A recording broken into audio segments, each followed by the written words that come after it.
Evening. Evening. Yep.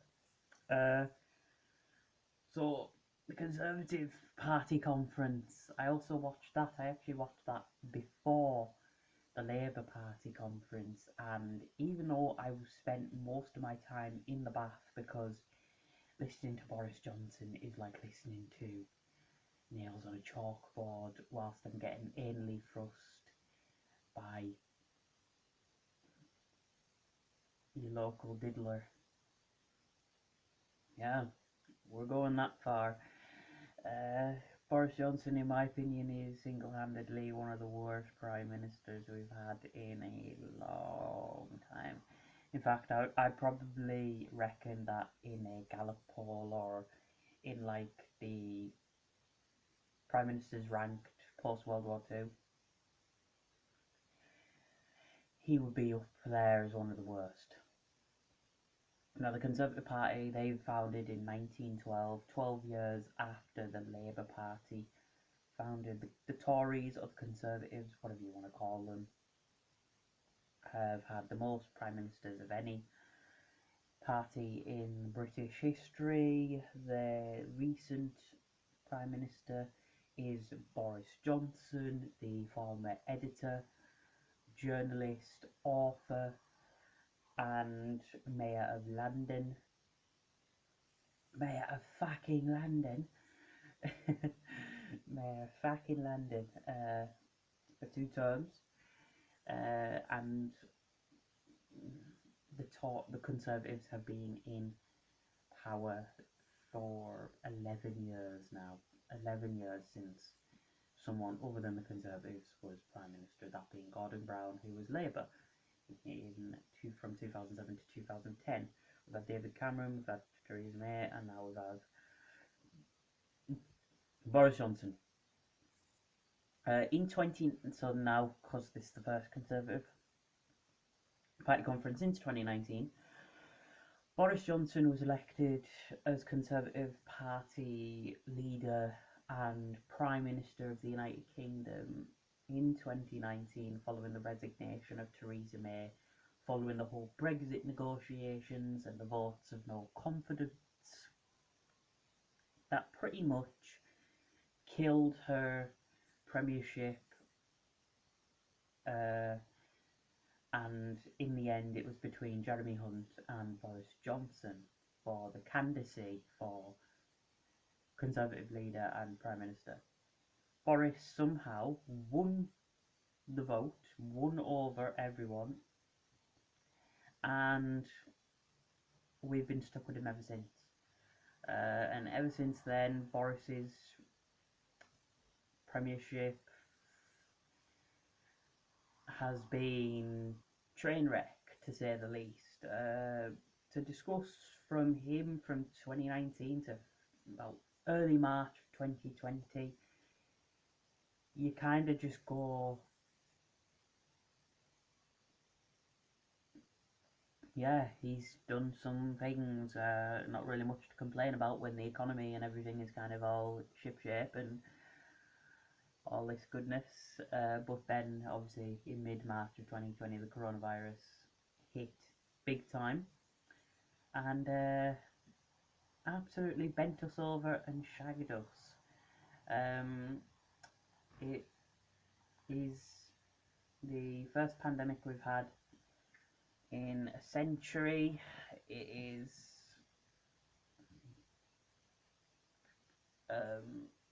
terrible what has happened. It's cost a lot of people lives. It's obviously destroyed every field of normality that we've once enjoyed. Going to a cinema, going to a concert, hugging friends, just hanging out with friends, all those introverted stuff. It was just destroyed. And a heavy blame is to blame on Boris Johnson. First off, the Conservative Party, the fact that they didn't think to plan ahead of this pandemic and said that allegedly they did plan ahead is ridiculous, because they didn't really plan ahead. I mean, it was ripping Italy apart, and we just looked over the sidelines and just thought, you know what, we're going to bring it in, we're going to welcome Corona in, and we'll sort it out because we have an excellent plan. We don't. We didn't have any plan whatsoever. We just let the pandemic come in and innocent lives be damned. Other things Boris Johnson discussed other than COVID was just he's talking about the vaccine rollout, which we are the number one, even compared to America and the EU. Which, you know, fair, cool. I do still, like in the Labour Party video, imply that everyone in my generation get their jabs and flu jab, and we can just weaken this virus to the point of being like AIDS, you know, a powerful virus, yes, but a much weaker beast than what it was in the 70s or maybe the 1980s, whenever AIDS was kind of popping off. Boris in his conference was bollocks, you know. First off, he made a lot of references to other prime ministers in the Conservative Party, such as Theresa May, David Cameron. He's made some references to Margaret Thatcher. And in the end, he also took some quotes from Sir Winston Churchill, aka the greatest Prime Minister that ever lived and the greatest Conservative Prime Minister that ever lived, in my opinion. And here he is quoting Sir Winston Churchill. And he's comparing himself to Sir Winston Churchill and Maggie Thatcher. Give me a break. You get bullied off Priti Patel easily. All you had to do was sack her, and you didn't even sack her. She grabbed you by the balls and she squeezed them so hard that you basically gave in and just went, no, no, no, no, no, you can stay, you can stay, you can stay, you can stay. And what did she do? She introduced a new law, a new 888 number on women's safety, in which I do agree. Women's safety needs to be discussed. Women need to be safe on the street. Women need to be safe on a night out or on the street in the middle of the night. But what about men? What about men? Like, I myself, as a alright, COVID pretty much destroyed extroverts, by the way, not introverts, but as an introvert myself, I very rarely ever go out on a night out. In fact, I haven't been on a night out since March of 2020. That shows you how long I've been on going out on nights out. And safety, in my opinion, does need to be discussed, because it's important not just for women but for men as well, because it could easily happen to a man just as much as it could happen to a woman. It could happen to anyone, regardless of age, gender, sexuality, preferences to who you love, etc. Really, it should be discussed for everyone, Priti Patel. It shouldn't be just for women. You're kind of just singling out one gender, women, and you're just kind of saying, oh, well, fuck men. They can do it. They can be alright on their own. They're big enough and old enough. No, not that many men are competent when they've had a couple of beers in them. You know, they're going to be drunkenly slurring. They're going to be swabbling. It's not exactly a pretty sight. Another thing in Boris's press conference that he discussed was the EU. Of course, Brexit is happening. We are now potentially entering Project Fear, which is basically what would happen in the case of a no-deal Brexit, but we've got a deal, and it basically highlighted that we're going to be having a lot of these shortages on gas, energy, food, and what a ridiculous kind of thing to do. Regardless of no deal Brexit or a deal Brexit, what I feel like we need to do is we need to renegotiate with the EU. Not maybe for only energy, because we could do with the energy. They've got an algorithm. The UK does not have an algorithm. It doesn't even have a fucking clue what it's doing. If we can join the EU's algorithm for energy or loan, and we can continue trade as efficient and easily. We need to get some drivers going. We need to get these going. We need to get all the right PW post-Brexit paperwork, etc. for drivers, and then we can kind of get trading off and running again, because that's important. Just because we've left the EU doesn't mean we have to go through all these fuss and all these hoops, jumping through all these hoops, just to get a can of Coke, for example.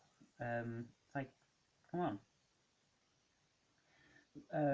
Also discussed in Boris Johnson's party conference was COVID-19, his changes to his cabinet, such as Dominic Cummings being sacked, Matt Hancock being sacked, his Home Secretary, his First Secretary of State, his Deputy Prime Minister, etc., which, he praises his friends, which, fair enough. Some of them have done decent jobs. He talks about schools, he talks about the education section, which really needs a lot of help, such as, just getting everyone their jabs, and the whole thing of not allowed into a university, I believe, because you haven't got a vaccine wristband or whatever. It's completely going against our way of life. The United Kingdom is supposed to be a democracy. It's supposed to be freedom of speech, democracy, do what you want, all that kind of shebang, freedom and all that. How are we?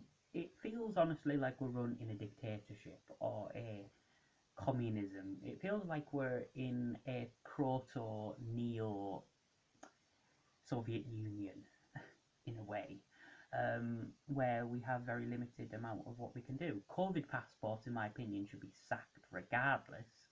The idea that we're bringing in passports for your vaccination progress or your vaccination likelihood or whatever is ridiculous. Like, jabbers and non-jabbers alike should be allowed to hop on a plane and go on holiday. Jabbers and non-jabbers should be allowed to go out on the nightclub. And this new rule in Wales is absolutely stupid, in my opinion. It goes against our ways of life. It goes against everything we fucking stood for. And really, it's just horrific that only a select number of people are allowed in because of the fact that they've had the jabs. No jabbers. They're basically saying, if you haven't got the jabs, you can't do anything. You are fucked, basically. They'd probably end up saying, well, you can't get a job because you haven't got the jabs.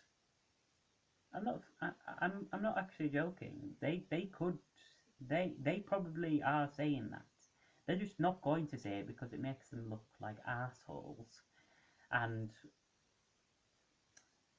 unfortunately for them, they are assholes, and they're going to be lucky to win the next couple of elections, in my opinion.